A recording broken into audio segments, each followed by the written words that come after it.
That's right. I'm switching to the Galaxy S23 Ultra. Yeah, I know. I've been uploading videos with iPhones and Apple products for like the past 5 years. Maybe it's been even longer than that. And yeah, you go on other channels, right? And they have like these titles like Apple fanboy or, iPhone user switching over to the new Galaxy S20, S21, S22, S23. And then like within a month, they're back on their iPhone, right? Like we all know the drill here.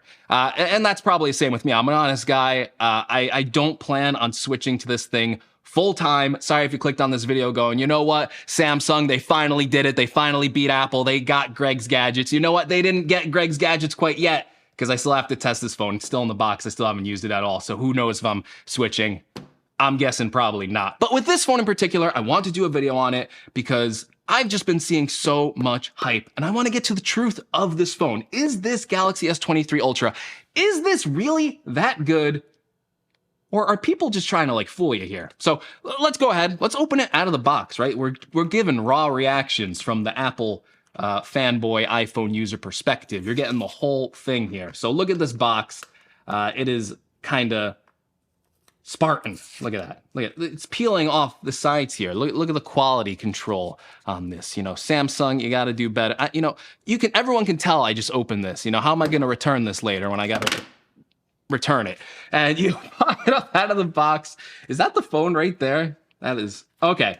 I was like, what is this thing? This little weird thing over here, but that's the phone. I got it in the green color. I actually think this looks pretty nice. It reminds me of the iPhone 11 Pro color, which I had in a very similar green.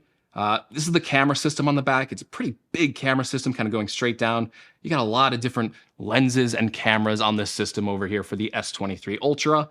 And it's even got, we're going to tear that off in a second. Look at this. It's even got a little pen. You can scribble some things down. I always see people with like these S Pens and they're always like writing things down. And it's always just like some like mundane list of things. And I'm like, are people really writing lists or doing things with this S Pen? I kind of feel like it's a gimmick, but I'm going to find that out for myself. I actually, in all my years of using Samsung phones, I don't think I've ever really used one that had a stylus. I think every time I've opted for the flagship devices, I never went with the Note series. I always just got like the standard flagship, never the Note, and I don't believe I've ever used a stylus. So maybe I'm wrong here. Maybe I'm going to be eating some crow by the time this video is over. So we should probably turn this on and get it set up. But you know what? Let me actually take this phone in for a second. Yeah, it actually feels pretty nice, feels pretty premium, fingerprint magnet, but I like the color a lot. Feels decent in the hands. It's a big phone, right? Like, let me get out my iPhone 14 Pro in my pocket here, which I'm totally never going to use again after using this Samsung phone, right? So let's compare the sizes over here. And yeah, you can see they're very similar sized. I guess the S23 Ultra just beats it out by a little bit, which I think is, I guess it won't be too much of a problem. I already think the iPhone 14 Pro Max is a little bit too big for my liking. I got it because of the bigger battery this year, and I'm grateful to have that bigger battery. But this is maybe just gonna feel a little too big in my jeans pocket. All right, fast forward over all the boring stuff. I updated the phone, installed some of my apps on it. All the boring stuff you do when you get a new phone. And I gotta say, right off the bat, as soon as I was setting up this phone, the default wallpaper that comes on these Samsung phones, it's not that great. This S23 Ultra default wallpaper, I don't know, I just really didn't like it. I'm like, ew, the phone looks disgusting. But listen, I'm not even trying to plug my wallpaper pack. This is from my wallpaper pack, the Bubble wallpaper pack in collaboration with LD Vova on Twitter. I think it looks super nice on this S23 Ultra. I use it on my iPhone all the time. So this is my official wallpaper. If you want to get it and support the channel, link in the description. I said I wasn't going to plug it. I just plugged it. But yeah, I really did not like the default wallpaper. But now I'm like, okay, now this phone's looking sharp. The screen quality on it is looking good. But yeah, as you can see, like everything so far with the S23 Ultra is pretty smooth. Like it's a smooth experience with the phone. Obviously, it's using an OLED display that looks nice. It's LTPO. I mean, obviously Samsung had this first even before Apple. So refresh rate and everything on that, fast and smooth. Phone feels responsive. If we go into Chrome, you swipe around, everything feels smooth and responsive for a lot of these applications. But yeah, everything looks smooth. I installed Geekbench on this, so let's see. I believe this is Geekbench 6. They kind of redid the benchmarks. It was kind of like a controversy, and I think the S23 Ultra scored lower after they did that. But let's go ahead and run the CPU benchmark, because this technically has a special Qualcomm chip in it, which makes it the most powerful Android phone, because the cores in this are overclocked, and this should be like the fastest Android phone with a Qualcomm chip on the market right now. All right, so that took like 3 minutes in total to run that benchmark. That was pretty long. But look, you could see that the iPhone is still winning with that A16 chip, but they both look like pretty impressive scores. I guess it's kind of hard to tell because I don't know the metrics for Geekbench 6 yet. But as I always say, benchmarks are just benchmarks. These are just arbitrary numbers thrown up on a screen. What else can I test on this phone? Oh, that's right. The S Pen. I'm not used to using an S Pen. In fact, I don't think I've ever used an S Pen. What shall I write for today? Number 1. Make video. Oh my God, my handwriting is really bad. It's not the S Pen, so let's not blame the S Pen. Number 2.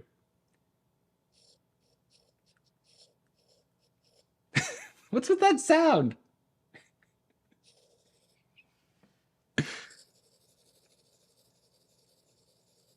Am I nitpicking here? What is this? That is such a Samsung thing, isn't it? That is awful. Come on. Do people like that little scribble sound? I'm guessing you just go into settings and turn off the alerts. Let me load up a YouTube video to test the screen quality out on the S23 Ultra. Let's see what we're working with here. So colors on this look really nice, bright, and vivid. Yeah. Oh, wow. This does look like an amazing screen. It's a nice big screen too, so it's 6.8 inches. That's 0.1 inches bigger than my iPhone 14 Pro Max. And yeah, I mean, it's a Samsung OLED panel, probably a very similar panel to the one that's used in the iPhone 14 Pro, because Apple does use Samsung panels, and just really nice black levels, really bright, vivid scenes. I don't know if this is using like the boosted colors from Samsung, which they kind of usually do in their phones. Let's go into settings and see. Aha, so the screen mode by default is set to vivid, which is what I guessed, because the colors on that were like eye-popping.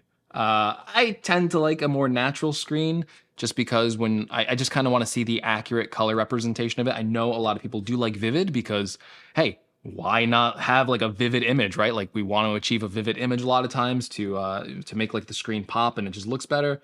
But because I like to, see like photos and how they were intended to be seen, or videos how they were intended to be seen, kind of having that vivid setting kind of gives you a false sense of how it was actually captured. Personal preference with these phones, something you really can't do on my iPhone. I can't go in and set the screen to a particular way if I want it more vivid or if I want it natural colors and all that. The iPhone just has a default setting. It is set to that. It tends to lean more natural, but you get the picture there. Yeah.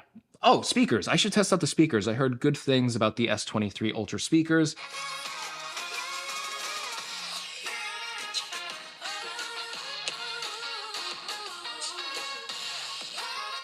Okay, so the speakers on these sound really good, and they get loud. Wow, they get really loud. Okay, so speaker quality lives up to the hype. So yeah, app responsiveness, S Pen, speaker quality, all that stuff is great. But you know what I was hyped for the S23 Ultra? It wasn't all this other stuff, right? Like you got all the usual Samsung flagship stuff in here, but I was really curious to see this new camera system in action for the 200 megapixel mode, which is kind of crazy. 200 megapixels. The iPhone 14 Pro has 48 megapixels. And also the vaunted, the fabled 100x zoom, which people on Twitter can't seem to shut up about how great the 100x zoom is on this thing and how far you can zoom into things and still get and keep clarity, and how great it looks, especially for a cell phone. So listen, we've been going through this phone a little bit, seeing some of the stuff it has, but yeah, really what I got this phone for was to really test out the camera system. So excuse me for a bit, because I got to go run out and just take a few snapshots. Just a few snapshots. All right, I am back. Just took some quick snapshots with the S23 Ultra. Again, I've been looking at these for like 10 minutes, like comparing the photos between the iPhone and the Samsung phone. This is like first impressions. please take everything I say here with a major grain of salt, because again, it's just first impressions. I need to spend a lot more time with this camera. I need to take a lot more sample photos before I can really judge this camera. But I will say I walked away both impressed and a little disappointed at the same time. So with like some of like these initial snapshots and everything, comparing them against the iPhone, I think like Samsung with this new S23 Ultra camera system just does a really good job overall with exposure, like and making things like evenly exposed to the point where you kind of get the detail in all of everything you're seeing here with these shots, whereas sometimes on the iPhone, it can make some choices that might make something a little bit more kind of, I guess, like contrasty and washed out. And sometimes that works in the iPhone's favor. It kind of defaultly gives you like a picture that you're gonna be okay with. Like you're gonna be okay with, I feel like, a lot of these Samsung photos. But the point where I was a little disappointed with this was with the zoom. So first of all, the 10 times zoom, like just using 10 times zoom and like zooming in on something that's relatively like within your periphery.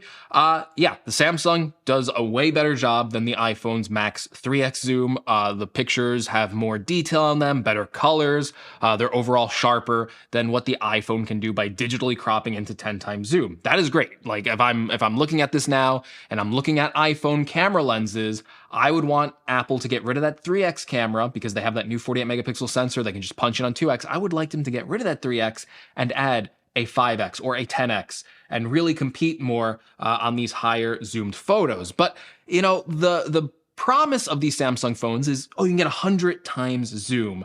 And I was taking pictures of the World Trade Center, which is like really far away from where I am.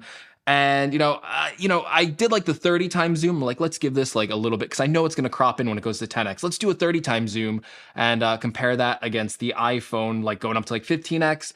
And like, yeah, the Samsung does pretty decent here when you consider like it's like a smartphone camera. And if you like start to punch in and stuff like that, you can go, okay, like the colors on this and everything, they look a little weird to me on the Samsung, but like overall, like a way better photo than what you would get out of the iPhone. You get way more detail. Like look at this building over here. Like that was 15x on the iPhone. This is like 30x on the Samsung. You can clearly read the numbers and letters on that building, whereas on the iPhone, you can't. But the thing that I was kind of like, on is like, these to me are not really like, maybe the 30x is somewhat usable. Anything beyond that is like I would never use these photos. Like it's kind of cool that you can zoom in all the way and you can get like some details on these photos, but like especially on like the 100x end, like these are not like good photos. Like these are really blurry, full of noise, really artifacty. A lot of, you could see the computational photography here at work basically. And it's cool that you can actually get a photo like this close up and stuff like that. Like it's kind of creepy that you can actually get that much detail, but how many times are you going to punch in 100x to get that photo? I'm guessing as I use this phone, it's not going to be that much. Now, like the 10x, I like it. Like I like the 10x. I want that option on the iPhone. If you can go up to 100x, that's cool and everything. I'm not saying like the iPhone has like, like when you punch in 15x on an iPhone, you're not getting a usable photo either. Another cool thing about this phone though, is that it does have a 200 megapixel mode. So one of the cool things about the iPhone that I thought was like, okay, you can use the full 48 megapixel raw sensor on the iPhone 14 Pro, and I use that a lot. I love that feature. Gives you a lot of details on photos. If you punch in, you retain a lot of detail, retain a lot of the sharpness, get rid of a lot of the computational photography that can introduce like a lot of artifacts. And that is true on this Samsung mode here with the 200 megapixel camera. And I feel like you can punch in a lot more, at least in my initial photos, than the iPhone, and you still retain that detail. And that makes sense, right? It's a 200 megapixel photo versus a 48 megapixel photo. So that is really cool. But yeah, that is my first initial impressions with the S23 Ultra. And yes, at least for now, for a little bit, I am switching from my iPhone 14 Pro Max. Gonna miss you. I mean, you'll still be in my pocket. I'm gonna be honest. This is still gonna be in my pocket with me because some people I know are just never gonna use messaging on this. It's always iMessage. But for the most part, I am going to be switching to the S23 Ultra, try and use it mostly as my main phone and see what is life like for the flagship Android side of things, for the top of the top, the cream of the crop, the S23 Ultra. I'm actually looking forward to it because sometimes change is good. Sometimes you need to go. You need to see what it's like on the other side. Is the grass greener on the other side? Or are people just overhyping this thing? I'm gonna find out. And then I'm gonna tell you my experience about it in another video. So if you want to see that future video, make sure you subscribe to the channel. If you like this video, give me a like, and maybe I'll catch you in the next one. I don't know if I will catch you in the next one because honestly, I felt pretty dumb making this video because I'm not the biggest Android guy. So I feel like it was out of my wheelhouse. I feel like there's a lot I don't know. But it's time to relearn things. It's time to relearn. It's time to try something new, right? It's 2023.